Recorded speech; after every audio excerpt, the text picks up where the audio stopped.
MTE04 block 1 chapter 2। आज हम complex number को ज्योमेट्रिकली रिप्रेजेंट कैसे करते हैं उसके बारे में डिस्कस करेंगे।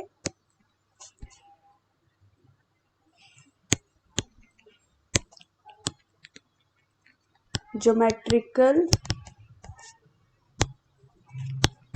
Representation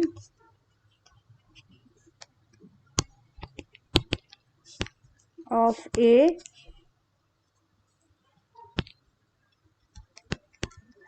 complex number।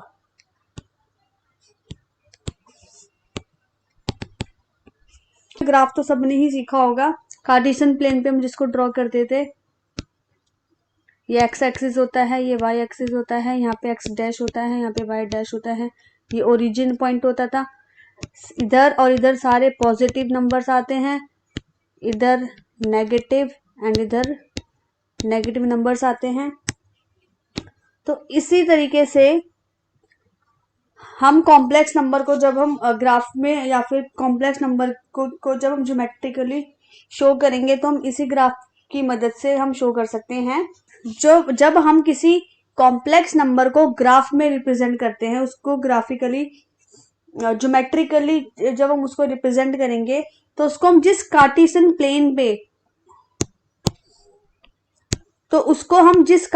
प्लेन पे दिखाएंगे उस कार्टेशियन प्लेन को हम एर्गन डायग्राम बोलते हैं। Argan diagram.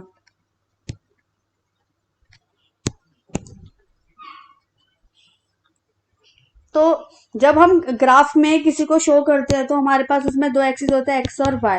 तो ज्योमेट्रिक तो कॉम्प्लेक्स नंबर को शो करने के लिए क्या करना होता है, मानिए हमें एक कॉम्प्लेक्स नंबर गिवन है z is equals to X plus iota Y, और जब हम इसको ज्योमेट्रिकली रिप्रेजेंट करेंगे तो हम एक्स एक्सिस पर real part of complex number show करेंगे और वाई एक्सिस पर imaginary part of complex number show करेंगे। चलिए देखते हैं इसको कैसे करेंगे।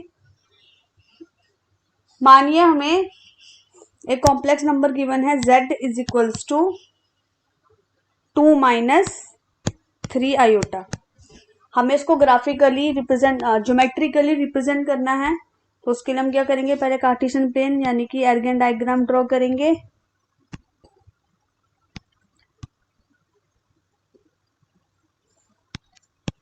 ये हो गया origin, X axis X dash, Y axis and Y dash.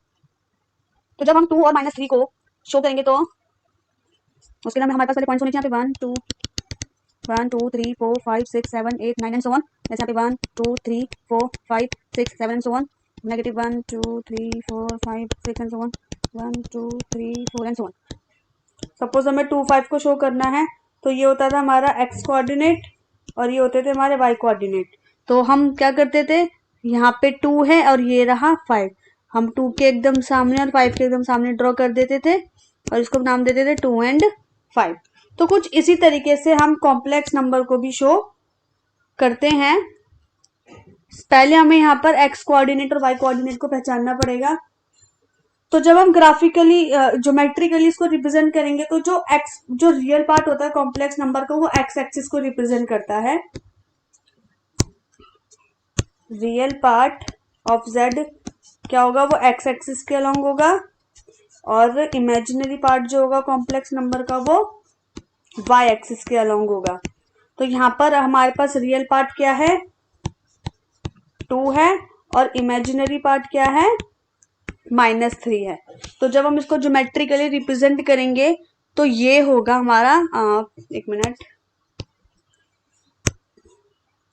तो यहाँ पर आएगा, यहाँ पे क्यों, 2 के एकदम सामने और -3 के एकदम सामने, हो गया हमारा -2 और 3। ये हो गया हमारी geometrical representation of given complex number. अब अगर हम ध्यान दें, जब हम किसी कॉम्प्लेक्स नंबर को एर्गन डायग्राम में शो कर रहे हैं तो वहां पर हमें कुछ यूनिक पॉइंट्स की जरूरत होती है उनको शो करने के लिए। जैसे यहाँ पर जब हम ड्रॉ करेंगे तो हमारे कोऑर्डिनेट पॉइंट क्या होंगे, एक्स और वाई होंगे। तो और वो अब देखो हमें ये पता है कि x जो है वो किसका एलिमेंट है, रियल नंबर का, और y भी किसका एलिमेंट है, वो भी रियल नंबर का ही एलिमेंट है। तो या इससे हमें क्या पता चला कि ये दोनों क्या है, आर स्क्वायर के एलिमेंट है, ये दोनों 2D, यानी कि ये आर स्क्वायर के एलिमेंट है, यानी कि ये 2 डायमेंशनल है ना, एक एक्स एक्सिस और एक वाई एक्सिस के अलोंग है। अगर हम सेट की भाषा में बोले तो हम बोल सकते हैं कि जो सी जो होता है वो किसके इक्वल होता है, आर क्रॉस आर के इक्वल होता है। आर क्रॉस आर, जैसे हमने फर्स्ट चैप्टर में कार्टेशियन प्रोडक्ट को डिस्कस किया था, उसमें जब हम कार्टेशियन प्रोडक्ट फाइंड करते तो हमारे पास जो भी पेयर आते थे हम उनको ऐसे ऑर्डर्ड पेयर में ही लिखते थे ना, कि ऑर्डर्ड पेयर मतलब जैसे अगर कहीं पर हमारे पास 2 और 3 आया है तो 2 3, अगर हम 2 3 की जगह 3 2 लिखेंगे तो वो दोनों सेम नहीं होगा, क्योंकि एक्स वाई कभी भी वाई एक्स के इक्वल नहीं माना जाता। ऐसा कब हो सकता है सर, जब एक्स और वाई दोनों एक दूसरे के इक्वल हो।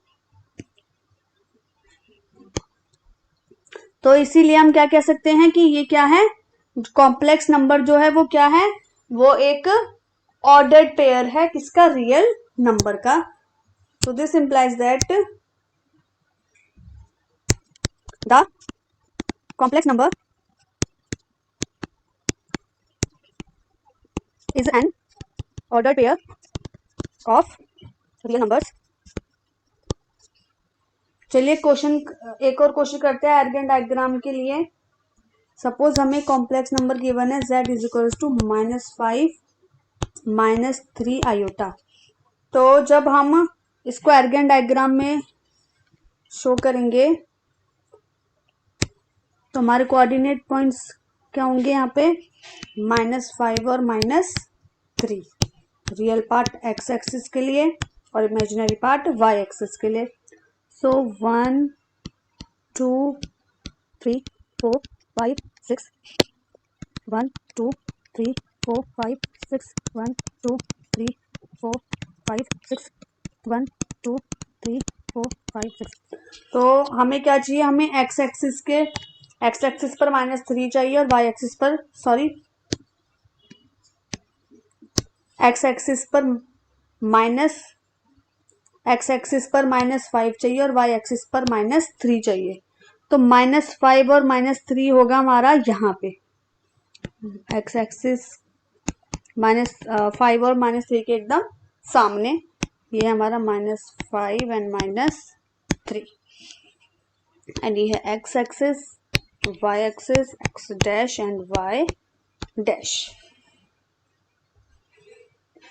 सपोज हमें अगर हमें ये चेक करना है कि हमें दो गिवन कॉम्प्लेक्स नंबर्स हैं वो इक्वल है कि नहीं है, अलग अलग कॉम्प्लेक्स नंबर गिवन है, हमें चेक करना है कि वो एक दूसरे के बराबर है कि नहीं है। तो हम क्या कर सकते हैं, हमें उसके लिए चेक करना होता है। सपोज हमें गिवन है z1 is equals to x1 plus iota y1 और हमें गिवन है z2 is equals to x2 plus iota y2। तो हम कब बोल सकते हैं कि z1 और z2 कब इक्वल होंगे, z1 is equal to z2 if and only if real part of z1 is equals to real part of z2 and real part of imaginary part of z1 is equals to imaginary part of z2। यानी कि अगर x1 x2 के equal होता है और y1 y2 के equal होता है, तो अगर x1 is equals to x2 होता है और y1 is equals to y2 होता है, यानी कि रियल पार्ट और इमेजिनरी पार्ट दोनों एक दूसरे के इक्वल होंगे, तो हम कह सकते हैं कि z1 is equals to z2 होगा, अदरवाइज वो इक्वल नहीं होगा। यानी कि साइन भी क्या होना चाहिए, सेम होना चाहिए। अगर एक में पॉजिटिव एक में नेगेटिव है तो फिर हम उन नंबर्स को इक्वल कॉम्प्लेक्स नंबर नहीं मानेंगे। सपोज हमें चेक करना है, हमें यहाँ पे दो कॉम्प्लेक्स नंबर गिवन है, एक है z1 is equals to -1 plus root -3 upon 2। अब आप कहोगे कि यहाँ पर तो आयोटा तो कहीं पर है नहीं, तो रियल तो ये इमेजिनरी नंबर कैसे होगा? ये तो होगा ना भाई, रूट में क्या है, माइनस का साइन है, तो -1 प्लस हम इसको लिख सकते हैं √-1 इंटू 3/2 इक्वल्स टू -1 प्लस इसकी जगह आ जाएगा आयोटा, सो आयोटा 3/2। और हमें एक और कॉम्प्लेक्स नंबर गिवन है Z2 is equal to -1/2 plus iota 1/2। अभी हम इसको यहाँ पर और मॉडिफाई कर सकते हैं, यहाँ पे अपॉन में 2 है, ये जो 2 है इसे ये होल पूरे नंबर के साथ है, तो हम इसको क्या बोल सकते हैं, हम बोल सकते हैं Z1 is equal to -1/2 plus iota iota 3/2 लिख सकते हैं ऐसे भी। तो अब हम अगर Z1 और Z2 के रियल पार्ट की बात करें, रियल पार्ट ऑफ Z1 क्या है -1/2 and real part of Z2 क्या है, वो भी -1/2 ही है, और इमेजिनरी पार्ट ऑफ Z1 है 3/2 and imaginary part of Z2 है 1/2, जो कि इक्वल नहीं है। तो हमने देखा यहाँ पर रियल पार्ट्स तो इक्वल थे पर इमेजिनरी पार्ट्स इक्वल नहीं थे, तो इसलिए हम क्या कह सकते हैं, thus Z1 is not equals to Z2। और अगर हमें इसको समझाना हो तो हम इस तरीके से लिख सकते हैं, since imaginary part of Z1 is not equals to imaginary part of Z2, thus therefore we can say that Z1 is not equals to Z2। और अगर जैसे यहाँ पे रियल पार्ट सेम थे उसी तरीके से हमारे इमेजिनरी पार्ट भी सेम होते, सपोज यहाँ पे 3 होता या फिर यहाँ पे 1 होता, तो हम कह सकते थे कि ये दोनों कॉम्प्लेक्स नंबर क्या होंगे, एक दूसरे के इक्वल होंगे।